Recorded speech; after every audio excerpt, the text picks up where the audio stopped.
সম্মানিত মসজিদের মুসল্লি, দিনী ভাই বোন, প্রশংসা আল্লাহর জন্য, শান্তি অবতীর্ণ হোক আল্লাহ রাসূলের উপর সাল্লাল্লাহু আলাইহি ওয়াসাল্লাম। সম্মানিত দিনী ভাই বোন, আজকের আলোচনা ভিন্ন আলোচনা, তা হলো হালাল রুজি। এ ব্যাপারে আল্লাহ তাআলা বলেন, ইয়া আইয়ুহান নাস কুলু মিম্মা ফিল আরদি হালালান তাইয়্যিবা। পৃথিবীর পুরুষ নারী যার নাম মানুষ, তোমরা সবাই হালাল রুজি খাও, যেইটা আমি মাটিতে উপার্জন করেছি রুজি হিসাবে। পৃথিবীতে যারা যেটাকে রুজি বলে, তার যেটা হালাল সেটা খেতে হবে। আর আমাদের জন্য হালালের সাথে সাথে পবিত্র হতে হবে। কেন? গরু হালাল কিন্তু মরে গেছে, তখন হালাল হলেও আমি খেতে পাবো না, তখন আর আমার জন্য পবিত্র নয়। আল্লাহ তাআলা পৃথিবীর মানুষকে আদেশ করেন, পৃথিবীর মানুষ যাদের নাম মানুষ, তোমরা হালাল রুজি খাও, এটা আল্লাহর আদেশ। এইবার আল্লাহ তাআলা সাধারণ মুমিন পুরুষ নারীকে আদেশ করেন। আল্লাহ তাআলা বলেন, ইয়া আইয়ুহাল্লাযীনা আমানু কুলু মিন তাইয়্যিবাতি মা রাযাকনাকুম। হে পৃথিবীর মুমিন পুরুষ নারী, আমি তোমাদেরকে যে রুজি দিয়েছি সেখান থেকে যেটা হালাল সেটা খাও। আমি অনেক রুজি দিয়েছি, মানুষ বিভিন্নভাবে রুজি উপার্জন করছে, করবে। তো আমি যেটা হালাল দিয়েছি, এই ছেলে সহসা স্থানে দাঁড়াও, সামনে ভাবে আসা যাবে না। আমাকে দেখতে পান আর না পান, যে যেখানে আছেন ভদ্রতা বজায় রেখে মুখ বন্ধ করে দাঁড়িয়ে থাকবেন, কষ্ট যতই হোক, শুলিও হবে না, ফাঁসিও হবে না। অতএব জায়গা পাইনি, জায়গার কারণে আর একজনকে ধাক্কা দেব, এমনটা হবে না, এমন কোনো ব্যবস্থাপনা এখানে আসেনি। জুমার দিন এমন একটা দিন, যেই দিন সূর্য ওঠার পর থেকে নিয়ে আজান পর্যন্ত যে যত পারে সালাত আদায়ের অনুমতি আছে, অথচ রমজান মাসে লাইলাতুল কাদরে অনুমতি নেই। রমজান মাসে লাইলাতুল কাদরে 8 রাকাতই পড়তে হবে, রাত যত দামি হোক।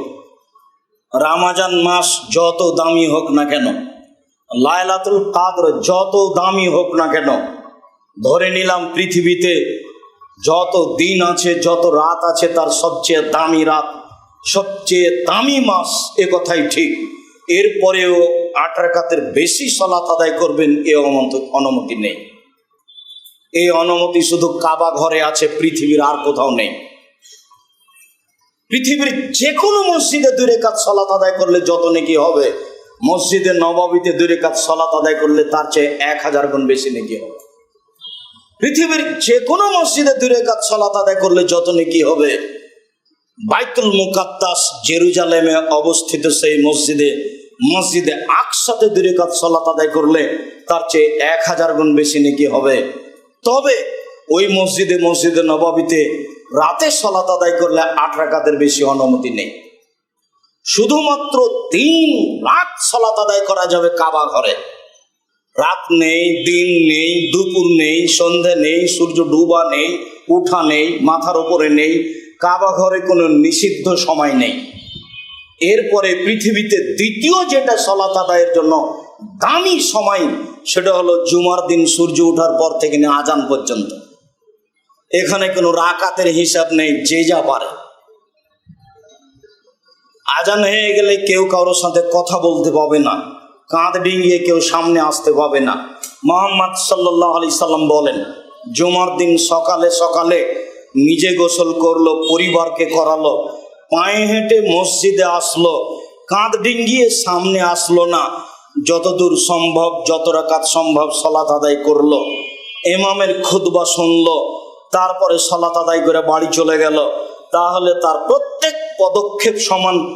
1 বছর তাহাজ্জুদ পড়লে যা নেকি হয় তাই হবে, 1 বছর নফল সিয়াম পালন করলে যা নেকি হয় তাই হবে।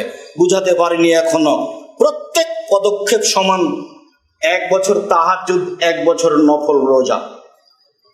1 বছর নফল রোজা রাখলে যত নেকি হবে, 1 বছর তাহাজ্জুদ পড়লে যত নেকি হবে, প্রত্যেক পদক্ষেপ সমান তত নেকি হবে। তার নাম জুমার দিন।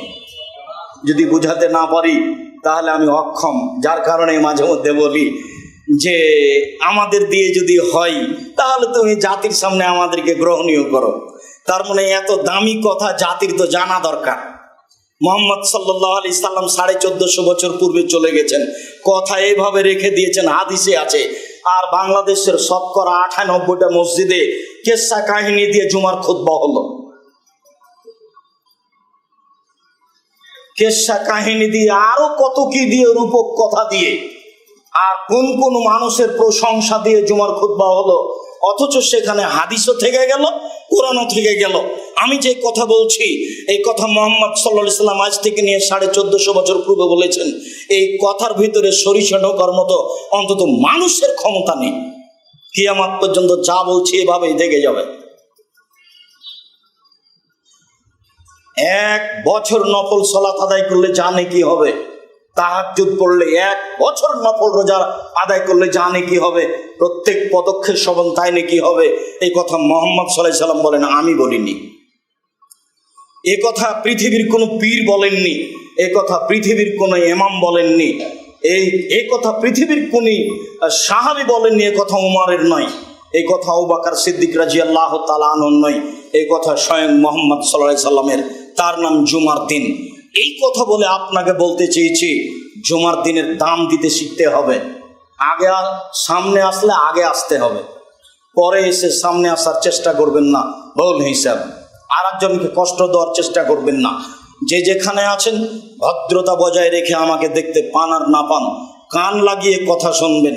প্রত্যেকটা কথার কোটি টাকা মূল্য, এমন হিসাব করে আপনাকে দাঁড়িয়ে থাকতে হবে। আমি আপনার দিনী ভাই, শত দিন বলেছি বাংলাদেশের মাটিতে, বিভিন্ন দেশের মাটিতে 90 সাল থেকে এখন পর্যন্ত আমি কোনো অপ্রয়োজনীয় বাক্য বলিনি।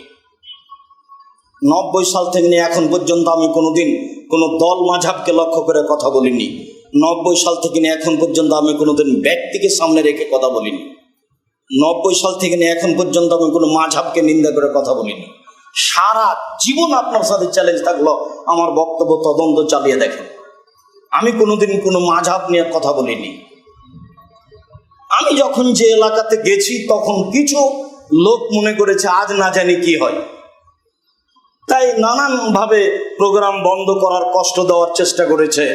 আমি চলে গেল, আমার বক্তব্য আছে জাতির সামনে, বিবেচনা করার জন্য আজীবন মানুষের সময় থাকলো। ফাঁকি দিনে বলে আমার দাবি, আমার জীবনে আমি কোনোদিন কোনো মানুষকে ফাঁকি দিয়ে নিজের সুবিধার জন্য একটা বাক্য বলেছি তা আমার মনে বলে না। কোনোদিন মানুষের কাছে আমি পথ খরচ পাথেও চাইনি। কোনোদিন আমি কোনো মানুষকে হিসাব করে বক্তব্য শক্ত হলে কি যে বলবে এইরকম হিসাব করে কোনোদিন কোনো বাক্য বলিনি। সম্মানিত দিনী ভাই বোন, মানুষের জীবনে হালাল রুজির অতীব প্রয়োজন। আল্লাহ তাআলা পৃথিবীর সব মানুষকে বলেন হালাল রুজির কথা। আল্লাহ তাআলা পৃথিবীর সব মুমিন পুরুষ নারীকে বলেন হালাল রুজির কথা। এবার আল্লাহ তাআলা নবী রাসূলকে বলছেন হালাল রুজির কথা। ইয়া আইয়ুহার রাসূল কুলু মিনাত তাইয়্যিবাত আমাল সালেহা, হে নবী রাসূলগণ আপনারা হালাল রুজি খান আর সৎ আমল করেন। এটা নবী রাসূলকে আদেশ করেন আল্লাহ যে আপনারা হালাল রুজি খান আর সৎ আমল করুন। নবী রাসূলকে আদেশ করছে, তার মানে নবী রাসূলকে হালাল রুজি খেতে হবে, নইলে সব হারাবে, নবীরও হারাবে। নবীও মানুষ, তিনি অন্য কিছু নয়। আর বলেন সৎ আমল করেন, সব আমল সৎ নয়। মাগরিবের পরে 2 রাকাত সুন্নাত পড়তে হবে, এটা সৎ আমল। কিন্তু মাগরিবের পরে 6 রাকাত সুন্নাত পড়লে 12 বছরের পাপ ক্ষমা হয়ে যাবে, 12 বছরের নেকি হবে, নগদ জান্নাত, এটা সৎ আমল নয়। আপনি কষ্ট করে, আপনাকে আমি দেখেছি কতদিন, আরো 5 জন দেখেছে, আপনি কষ্ট করে মাগরিব পরে 6 রাকাত সুন্নাত পড়ছেন, তাড়াহুড়া করে করছেন। আরো নামাজ আপনার আছে রাইফেলের গুলির মতো, ধর্ম পাগল নয়। নিজের বিবেচনার অনেক দাম আছে। নিজের বিবেচনা দিয়ে জমি জায়গা চাষ করেন, নিজের বিবেচনা দিয়ে ব্যবসা বাণিজ্য করেন, নিজের বিবেচনা দিয়ে ধর্মকে ভাবতে হবে। মৌলানা সাহেবকে বললাম, আব্দুর রাজ্জাক সাহেব আমার একটা মেয়ে জন্ম নিয়েছে, আকিকা করব কবে? আরে যেদিন করেন করলেই হবে। আব্দুর রাজ্জাক সাহেব কবে? 7 দিনের আগেও হবে না, পরেও হবে না। তাহলে দুইটা দুরকম হয়ে গেল। বিবেচনার দাম আছে, বিবেচনার দাম আছে। মাগরিবের পরে 2 রাকাত সুন্নাত, এটাই চূড়ান্ত। মাগরিবের পরে 6 রাকাত সুন্নাত, এটা চূড়ান্ত নয়, কিয়ামত পর্যন্ত হবে না চূড়ান্ত। রাসূলকে দাম দেওয়ার চেষ্টা করতে হবে, মানুষকে নয়। বেশি ইবাদত করে জান্নাত হবে না। দুরুদে ইব্রাহিমই পড়তে হবে, যার নাম দুরুদ। আল্লাহুম্মা সাল্লি আলা সাইয়্যিদিনা মাওলানা নাবিয়ানা মুহাম্মাদের নাম দুরুদ নয়। কবরে টাকা 10টা দান করেছি, মসজিদও দান করেছি, এটাও দান ওটাও দান, কোনটা শতামল? এখানে এদেরকে 10 টাকা দান করেছি, ওরা দিবস পালনের জন্য রাস্তা ঘেরা আছে, বলছে আমাদের কালকে খেলাধুলা হবে, 20 টাকা দিয়ে যান। তো খেলাধুলা করবে, সেখানেও 20 টাকা দিলাম, এখানেও 20 টাকা দিয়েছি, দান তো দুটাই, কোনটা শতামল? আল্লাহ তাআলা বলেন, নবী রাসূল শোনেন, আপনারা হালাল রুজি খানার শতামল করুন। বিবেচনা করতে হবে, শতামলই আল্লাহর দরবারে কবুল হবে। শতামল যেটা, সেটা হলো হুবহু যেটা রাসূলের কর্মের সাথে মিল খেয়েছে সেটা। আবার জাল হাদিস আছে প্রায় 3 লক্ষ, আমাদের বাড়িতে আছে প্রায় 10,000। টাকার গায়ে লেখা আছে, চাহিবে মাত্র ইহার বাহককে দিতে বাধ্য থাকিবে। আমি আব্দুর রাজ্জাক বিন ইউসুফ 10,000 জাল হাদিস যে কোনো সময়ে দেখানোর জন্য প্রস্তুত রয়েছে। তার মানে বলেছেন রাসূল সাল্লাল্লাহু আলাইহি ওয়াসাল্লাম বলেন, তাহলে সেটা হাদিসে কথা ঠিক নয়, খালি বললেই তো হবে না। ফাজাইল আমল বইয়ে লেখা আছে যে 1 ওয়াক্ত নামাজ কাজা করলে 80 হোক বা জাহান্নামে থাকতে হবে। নিচে বলা আছে হাদিসে আছে, তো কোথায় আছে? মুহাম্মদ সাল্লাল্লাহু আলাইহি ওয়াসাল্লাম যেখানে শুয়ে আছেন সেই জায়গাটা আরশের চেয়ে উত্তম, কোথায় আছে? বলে হাদিসে আছে। কিভাবে হয় এটা? আদম আলাইহিস সালাম ভারত থেকে হজ করতে গেলেন 60,000 বার। 60,000 বার যদি হজ করেন, তাহলে 60,000 বছর বয়স হতে হবে, না হলে তো বছরে একবার হজ। এখন 60,000 বছর বেঁচে ছিলেন কিনা সেটা একটা বিবেচনার বিষয়। এত শক্ত ইতিহাস কোথায় পাবেন? আদম আলাইহিস সালাম 60,000 বছর বাঁচলেন কিনা? ঢোকার সময়তে দেখছেন যে গেটে লেখা আছে লা ইলাহা ইল্লাল্লাহ মুহাম্মাদুর রাসূলুল্লাহ। তো ফল খেয়ে নিয়ে ভুল করেছেন, 300 বছর ক্ষমা চাইলেন। এক পর্যায়ে বলছেন আদম, আল্লাহ 300 বছর ক্ষমা চাইলাম, ভুলের কারণে ক্ষমা তো হলো না। তো জান্নাতের গেটে লেখা আছে লা ইলাহা ইল্লাল্লাহ মুহাম্মাদুর রাসূলুল্লাহ। মুহাম্মদ অবশ্যই কোনো দামি মানুষ হবেন, নইলে আপনার সাথে কেন নামটা লেখা আছে? যাক, এখন আমি তার দোহাই দিয়ে, ওসিলা দিয়ে আমি ক্ষমা চাচ্ছি, তুমি আমাকে মাফ করো। তখন আল্লাহ বলছেন, আদম তুমি এমন একটা মানুষের নামে ক্ষমা চেয়েছো, এখন আর আমি ক্ষমা না দিয়ে পারছি না, যাও তোমাকে ক্ষমা করে দিলাম। আল্লাহ বলছেন যে আদমকে আমি সব কিছু শিখিয়ে দিয়েছি, আর লা ইলাহা ইল্লাল্লাহ মুহাম্মদ রাসূলুল্লাহ ওয়াসিলা ধরে জান্নাতে যেতে হবে, এটাই তিনি জানলেন না। অথচ তিনি আদম সবকিছু জানেন। ধর্ম পাগল হয়ে গেছে।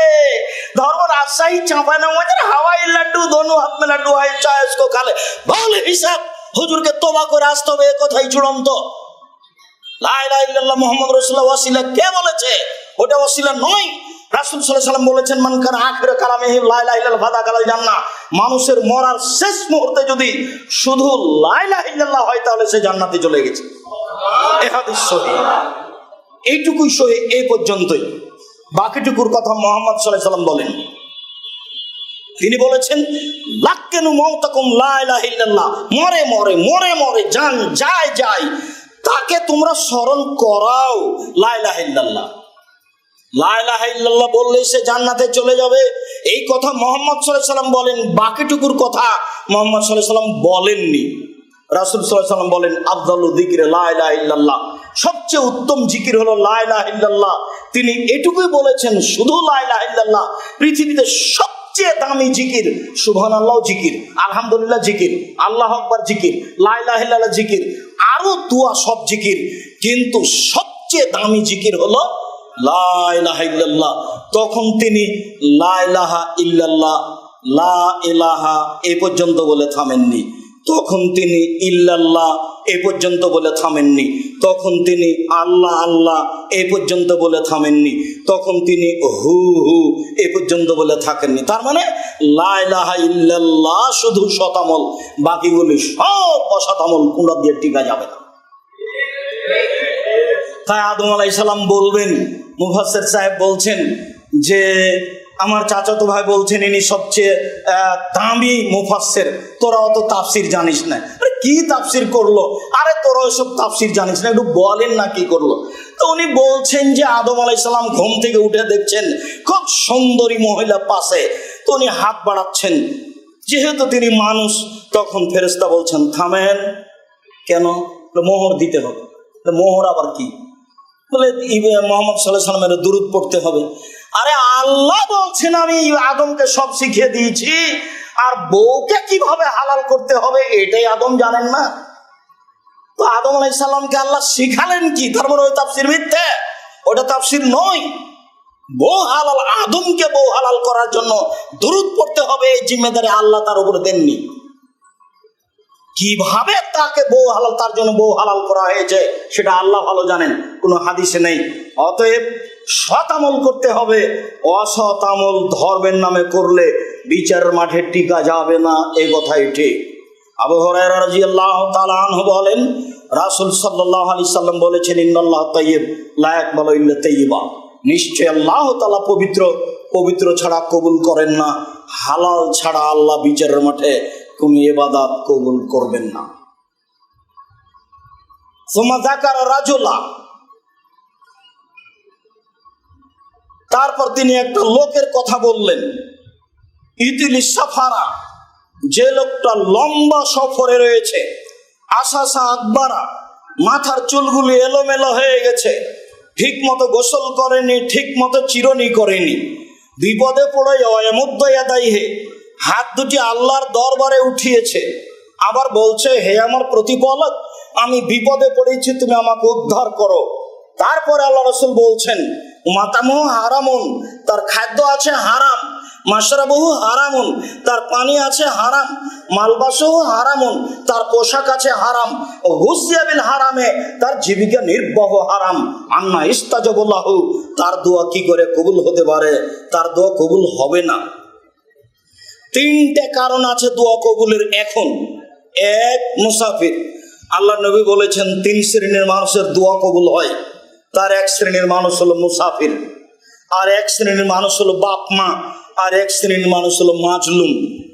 একটা হিন্দু মানুষের বাড়ি আপনি জোর করে দখল করে নিয়েছেন, ও হলো মাজলুম। একটা হিন্দু ছেলের ভ্যানে উঠেছেন, টাকা না দিয়ে এক থাপ্পড় দিয়ে চলে গেলেন, ও হলো মাজলুম, আপনি হলেন জালেম। এই হিন্দু যদি বলে আল্লাহকে, আল্লাহ তুমি তার বিচার করো, তা আপনার সব কিছু হারিয়ে যাবে। ও পরকালে কিছু পাবে না, কিন্তু তার কথাটা ইহকালে কবুল হবে। তার নাম মাজলুম। মাজলুমের কথা কবুল হয়, মুসাফিরের কথা কবুল হয়, বাপ মায়ের কথা কবুল হয়, মাজলুমের কথা কবুল হয়। লোকটা বিপদে পড়েছে, কোনো জুলুম তার উপরে হচ্ছে, লোকটা মুসাফির আছে, আবার হাত তুলে দোয়া করলে হাত ফেরত দেওয়া হয় না। হাত তুলে দোয়া করলে আল্লাহ একটু লজ্জা পায়, কেমনে হাতখান ফিরিয়ে দিই, আচ্ছা যাও যেটা তুমি চাচ্ছ সেটা দিয়ে দিলাম। এটা আল্লাহর বৈশিষ্ট্য। হাত তুলে দোয়া করলে খালি হাত ফিরিয়ে দিতে লজ্জা পান। তাহলে মুসাফির দোয়া কবুল হবে, তাহলে মাজলুম দোয়া কবুল হবে, তাহলে হাত তুলে দোয়া করছেন তার মানে দোয়া কবুল হবে। এতগুলি অবস্থান থাকার পরেও কবুল হলো না কেন? পানি হারাম ছিল, খাদ্য হারাম ছিল, পোশাক হারাম ছিল, জীবিকা নির্বাহ হারাম ছিল, দোয়া কবুল হলো না, যদিও বিপদে আছে। সম্মানিত দিনী ভাই বোন, বলছিলাম ইবাদতের জগতে সবচেয়ে গুরুত্বপূর্ণ কাজ হলো হালাল রুজি। সালাত সবচেয়ে দামি ইবাদত, মানে গুরুত্বপূর্ণ ইবাদত, এটা আমি বুঝলাম, কিন্তু সালাত নির্ভর করে হালাল রুজির উপরে। তাই তো বোঝা গেল শেষ পর্যন্ত তো কিছুই হলো না, থেকে গেল একটু কথা, হাত তুলে দোয়া। হাত তুলে দোয়া কবুল হয়, এই কথাই ঠিক। চন্দ্রগ্রহণে হাত তুলে দোয়া করতে হয়, সূর্যগ্রহণে হাত তুলে দোয়া করতে হয়, বিপদে পড়ে হাত তুলে দোয়া করতে হয়, ছেলে মেয়ের জন্য হাত তুলে দোয়া করতে হয়, কবরস্থানে গিয়ে হাত তুলে দোয়া করতে হয়, কাবা ঘর দেখে হাত তুলে দোয়া করতে হয়, সাফা পাহাড়ে উঠে হাত তুলে দোয়া করতে হয়, মারোয়া পাহাড়ে উঠে হাত তুলে দোয়া করতে হয়। পরের 2 দিন পাথর মারার পরে প্রথম 2টি পিলারের পাশে আপনার জামরাতে হাত তুলে দোয়া করতে হয়। হাত তুলে দোয়া করলে আল্লাহ খালি হাত ফিরিয়ে দেন না, এই কথাই ঠিক।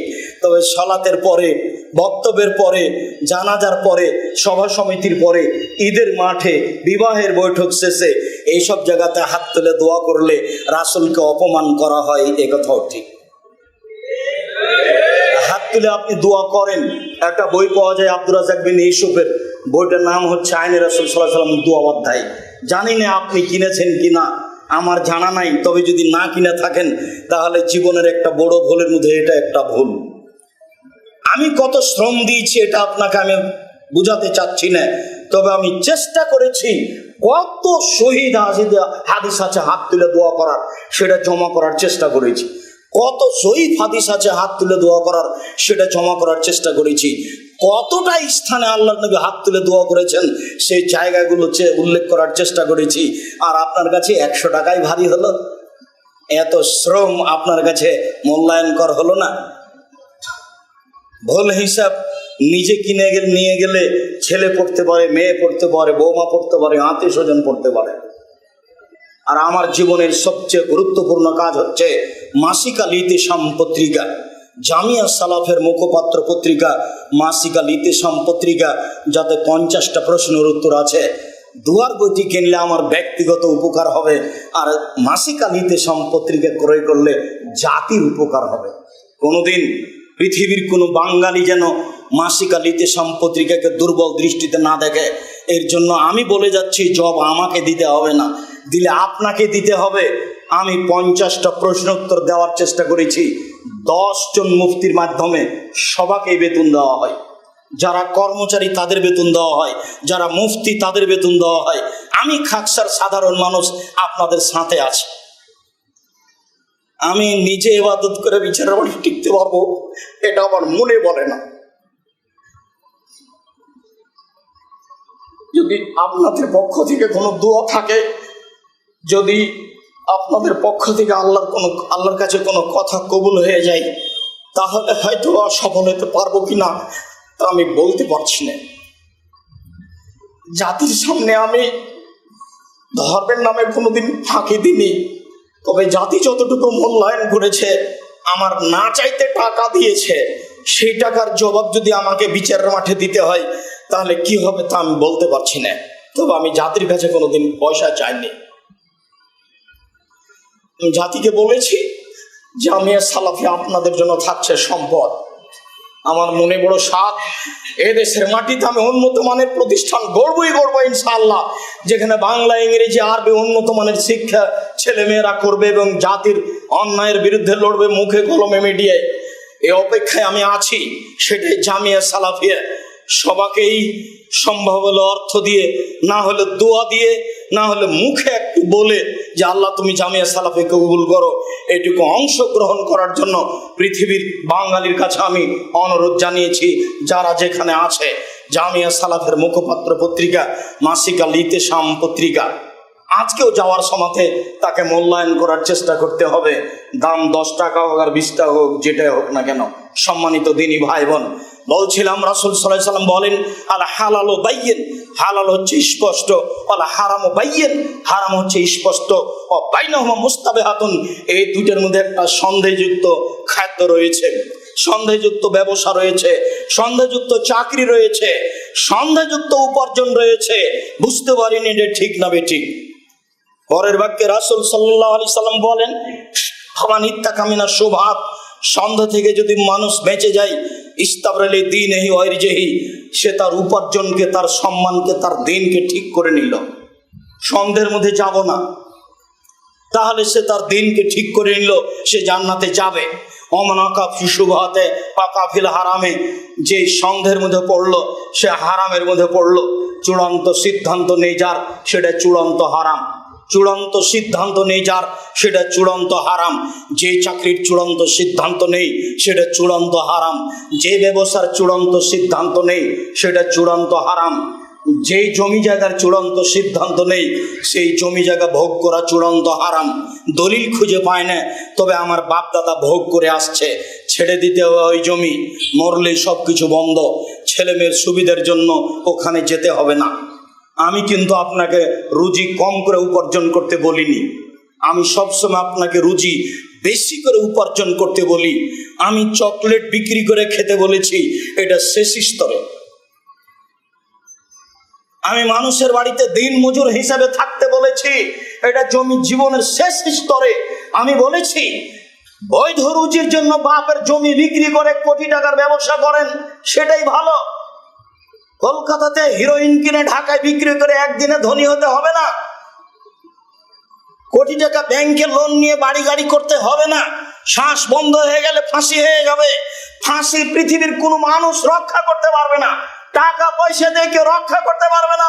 জিবরাইলের ক্ষমতা নেই আপনার ফাঁসি রক্ষা করার, তার নাম হারাম রুজি।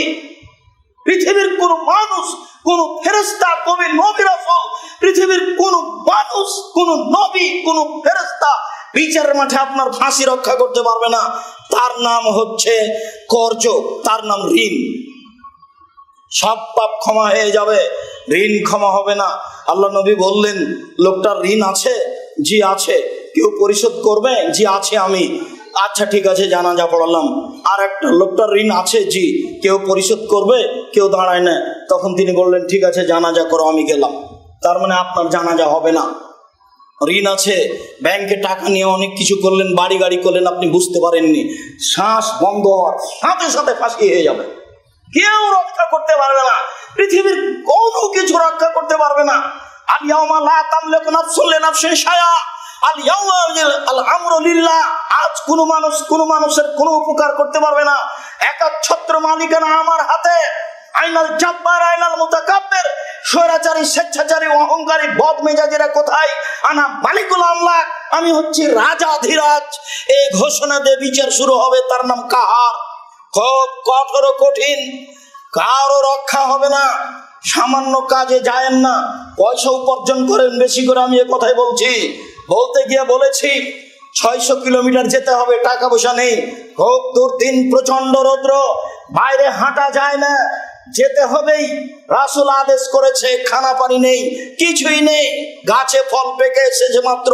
দুর্দিন আর দুর্দিন, প্রচন্ড রৌদ্র, মাঠে না রাস্তায় নামা যায় না, যেতেই হবে। কালকে আর আদেশ। ওমর, কি দিতে পারো? অর্থ সম্পদের অর্ধেক দিলাম। ভালো কথা, আজকে সবকে ঠগিয়ে দিব। ওমরের হিসাব। আবু বকর সিদ্দিক, কি দিতে হবে? আবু বকর সিদ্দিক রাদিয়াল্লাহু তাআলা বলেন, আপনাকে আর আল্লাহকে বাড়িতে রেখে যা আছে সবই দিয়ে দিলাম। হতে পারে যে ভ্যান ভাড়া হবে না, তবে তিনি যা বলেছেন এই বাক্য ডিঙ্গিয়ে পৃথিবীর কোনো মানুষ আর আগে যেতে পারবে না। ও দিয়ে ভ্যান ভাড়া হবে না। উসমান, কি করতে হবে? উসমান বলেন, আল্লাহর নবী, যত মানুষ তাবুকের যুদ্ধে যাবে সমস্ত মানুষের অর্ধেকের যাতায়াত খরচ, খাওয়া খরচ আমি দিব।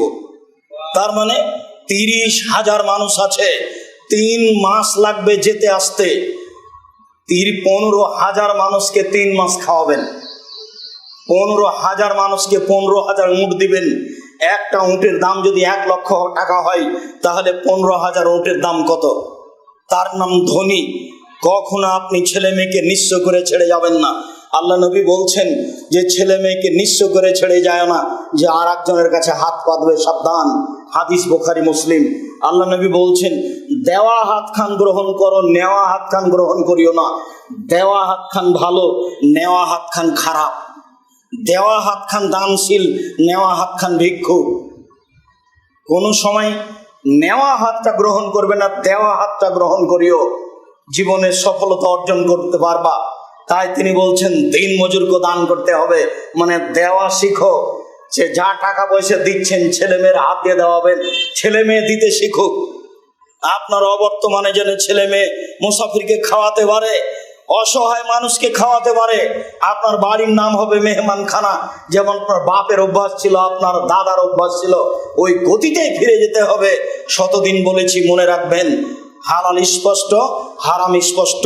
কেউ যদি সন্দেহের মধ্যে পড়ে যায়, তাহলে পরকাল হারিয়ে গেছে। সন্দেহ থেকে বাঁচতে হবে। কার রাই, রাখালের মতো, ইয়ারা হালাল হেমা।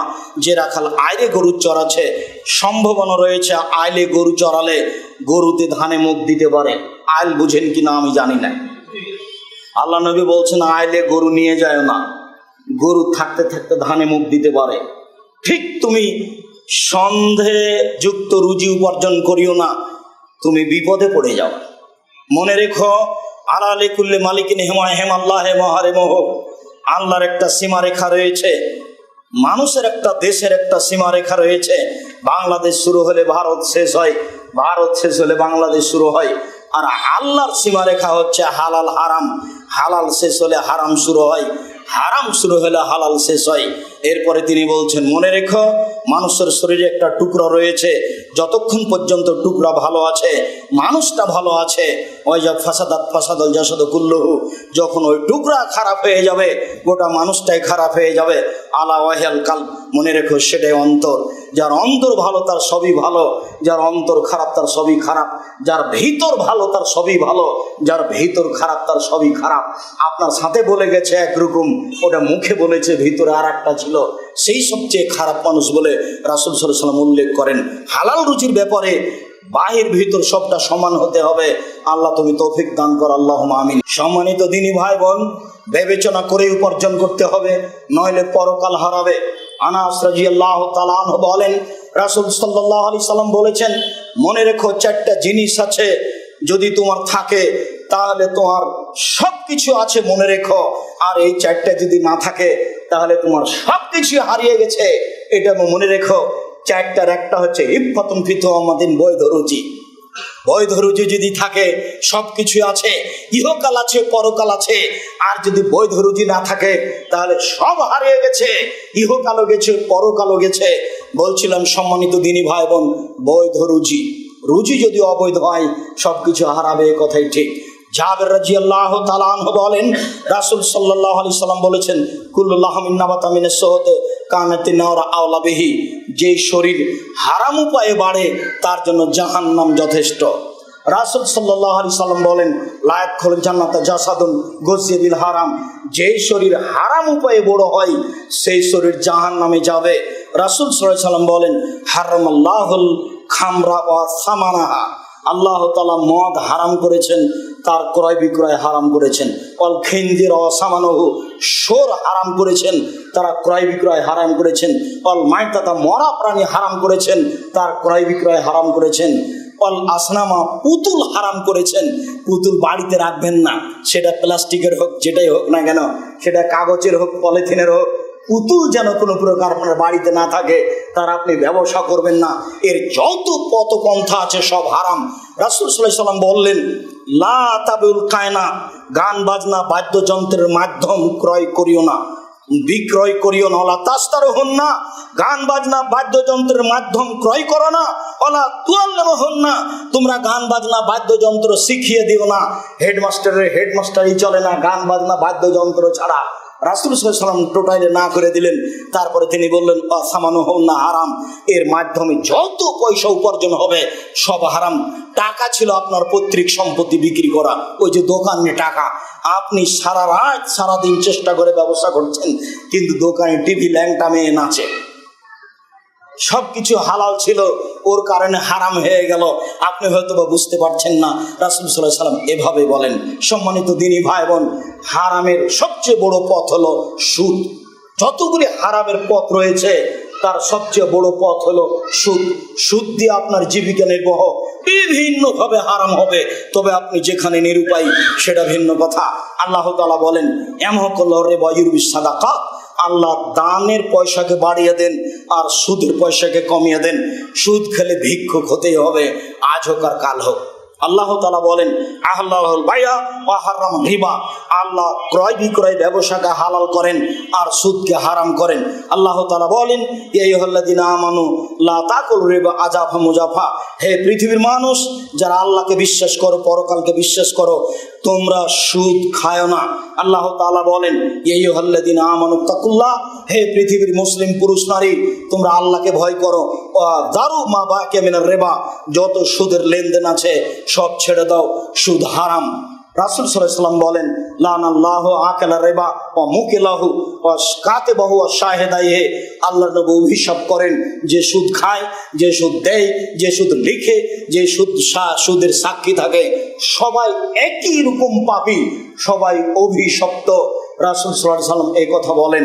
রাসূল সাল্লাল্লাহু আলাইহি সাল্লাম বলেন, দিরহাম রিবা ইয়াকুল রাজুল আলাম আসাদু মিন সিত্তাতি সালাসিনা জিনিয়া, কেউ যদি জেনে শুনে 1 টাকা সুদ খায় 36 বার জেনা করে যত পাপ হবে, 1 টাকা সুদ খেলে তার চেয়ে বেশি পাপ হবে।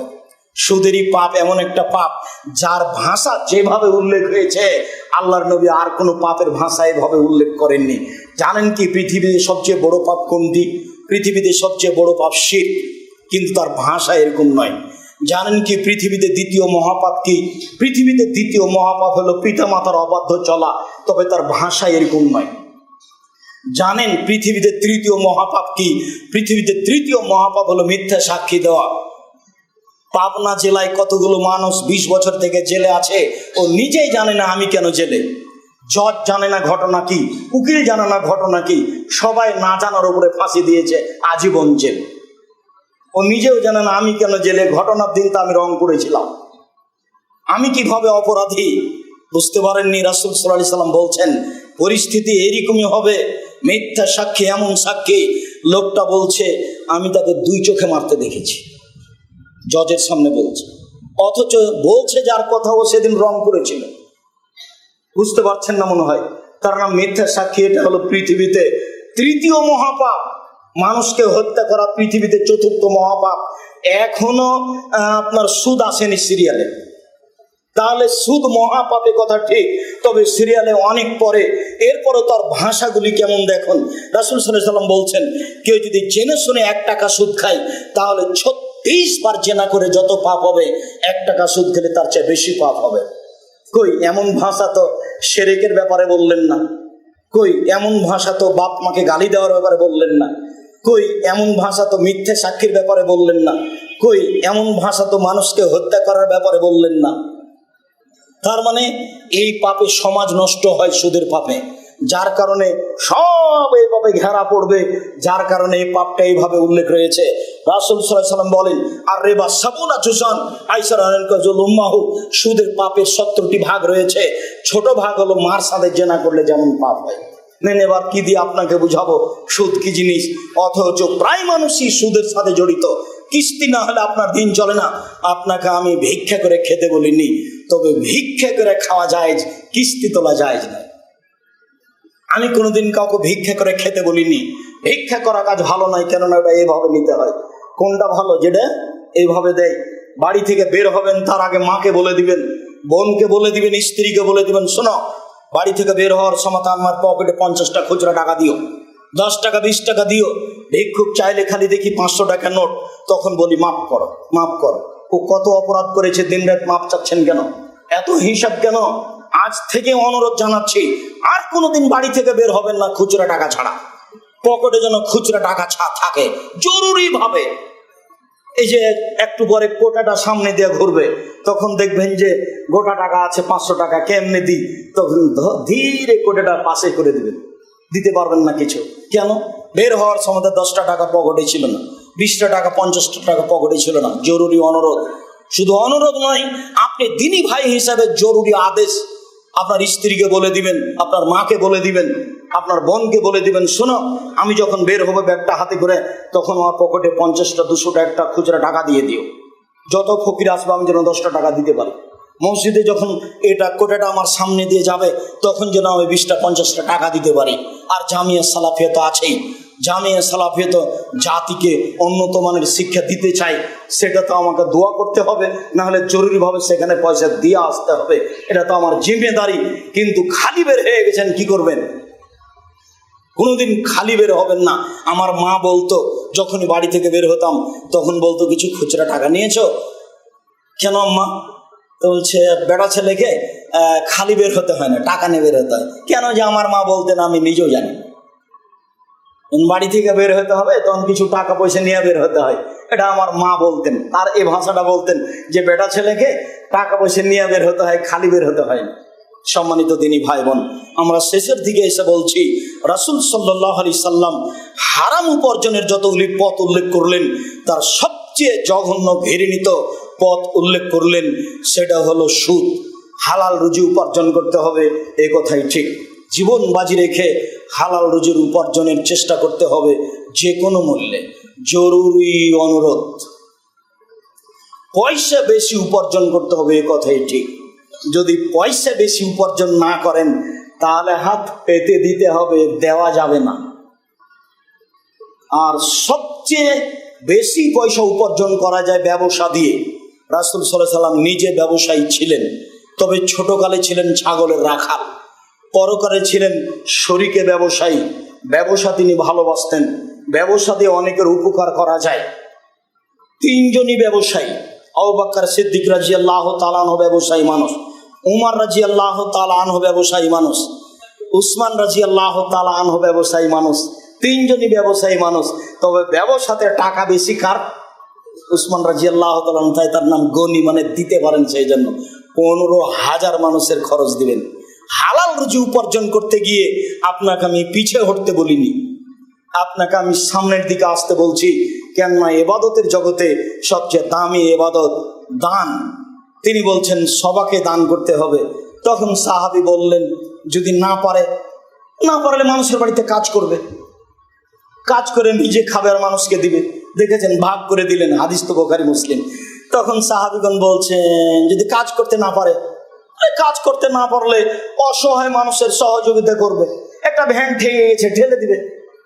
বলছে এটাও যদি না পারে, দেখছেন একই বৈঠকে সাহাবীগণ নিচে নিয়ে যাচ্ছে। তো বলছে যদি অসহায় মানুষকে সহযোগিতা করতে না পারে, অসহায় মানুষকেও যদি সহযোগিতা না করতে পারে, ইমসিক নাফসাহু আনিশ শাররি ফায়ালাউ সাদকা, তাহলে নিজেকে অন্যায় থেকে বাঁচাবে। এটাই হলো সাদকা। উপার্জনও করে না, সহযোগিতাও করে না, মোবাইল নিয়ে বসে আছে, তাহলে তো হবে না। মোবাইল বন্ধ করে এমনি বসে থাকতে হবে, তাহলে নাকি হবে? উপার্জন করতে হবে, জরুরি। আমার মা বলছে, তুই যেভাবে বলছিস তাতে তো বউ ছেলে বেড়ে যাবে। বলে কি? বাপকেও কাজ করতে হবে। আচ্ছা আম্মা, আপনি ভুল বুঝছেন মনে হয়, বাপকেও কাজ করতে হবে, এ কথাই ঠিক। বাপ ছেলের খাবে না যতদিন পর্যন্ত নিজে কাজ করতে পারে। নিজে কাজ করলে দানের স্বাধীনতা থাকে। এখন ছেলেকে বললাম, আব্বা 500 টাকা দাও তো আব্বু, আমি অমুককে দিব, তা ছেলের কাছ থেকে নিয়ে দিতে হলো জামিয়া সালাফে।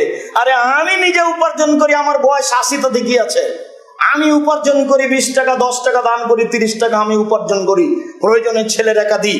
বাপকে এইভাবে বেঁচে থাকতে হবে। যেদিন মা উপার্জন করতে পারে না, সেদিন ছেলে মেয়ে দেখবে। এই কথা ঠিক। কোনো মানুষের বসে খাওয়ার অনুমতি নেই, প্রয়োজনে মানুষের বাড়িতে কাজ করতে হবে। এটাই রাসূল সাল্লাল্লাহু আলাইহি ওয়াসাল্লামের আদেশ। সম্মানিত দিনী ভাই বোন, বৈধ রুজির উপার্জনের চেষ্টা করতে হবে যে কোনো মূল্যে। হারাম রুজি থেকে বেঁচে থাকতে হবে যে কোনো মূল্যে। কেননা মানুষের জীবনে সবচেয়ে জরুরি কাজ 5 ওয়াক্ত সালাত, নামাজ। তবে তার চেয়েও জরুরি কাজ হলো হালাল রুজি। নামাজ না হলে সবই ঠেকে যাবে, এবার হালাল রুজি না হলে নামাজও ঠেকে যাবে। তারপরে তৃতীয় জরুরি কাজ কোরআন তেলাওয়াত করা। চতুর্থ জরুরি কাজ মানুষ যেখানে বসে গল্প করছে সেখানে না বসা। তারপরে জরুরি কাজ হচ্ছে, এই দিনী ভাই বোন হিসেবে আপনাকে আমি বলছি, ঘুমের ঘোরে উপার্জন করতে শিখেন। তার মানে খুব ঘুমিয়ে আছেন, স্বপ্ন দেখবেন উপার্জন। তার মানে আপনি ব্যস্ত থাকেন উপার্জনে। আর রাজার হালে ব্যবসা করছেন, ব্যবসা রাজার হালে হয় না। যে 20 লক্ষ টাকা আছে ব্যাংকে রেখে দিয়েছি, প্রতি মাসে 1100 করে পাই লক্ষে। অবাক কথা। নিরাপদ ব্যবসা এরকম হয়, এটা কিভাবে হলো? বলে ব্যাংকে বলছে যে, বলে নবী যে বলছেন ব্যবসা নিরাপদ নয়। কোনোদিন সমস্যা ঘটলো না। আমি তো কোটি টাকার ব্যবসায়ী, কিনেছি পাবনায় বেগুন, যাবে ঢাকায়, যদি জ্যাম লেগে যায় 7 ঘন্টা দেরি হয়, সব বেগুন পচে যাবে। তার নাম ব্যবসা। টেনশন আছে, ব্যস্ততা আছে, চিন্তা আছে। ব্যবসা এরকম ছিল। 10 লক্ষ টাকা ব্যাংকে রেখে দিয়েছি, কোনোদিন কমলো না, মাসে মাসে এত টাকা পেলাম। এটা তো কেমন নিরাপদ ব্যবসা? ব্যবসা কোনোদিন নিরাপদ হয় না। ব্যবসা তো কোনো কষ্ট ক্লেশ, ত্যাগ তিতিক্ষা, বিনিময়, শ্রম, ব্যথা, সব কিছুর নাম ব্যবসা। নিরাপদে ব্যবসা হয়ে গেলে এমন নাম ব্যবসা নয়। সম্মানিত দিনী ভাই বোন, ব্যবসা করে উপার্জন করতে হবে। ছেলে মেয়েকে উচ্চ শিক্ষিত করার চেষ্টা করতে হবে। প্রয়োজনে ভিক্ষা করে। ছেলে মেয়ে ভিক্ষা করবে না, ছেলে মেয়ে গার্মেন্টসে যাবে না, ছেলে মেয়ে রাস্তাঘাটে নামবে না। আমি যতদিন বাপ বেঁচে আছি, আমি জমিদারি দিয়ে পড়াবো, না হয় মানুষের বাড়িতে কাজ করে পড়াবো, না হয় আমি ভিক্ষা করে পড়াবো। এটা আমার জরুরি জিম্মেদারি, আমি বাপ হিসেবে। এইটা মনে করতে হবে বাপকে। তাহলে সমাজের উপকার করা যাবে, নিজের উপকার করা যাবে, জাতির উপকার করা যাবে।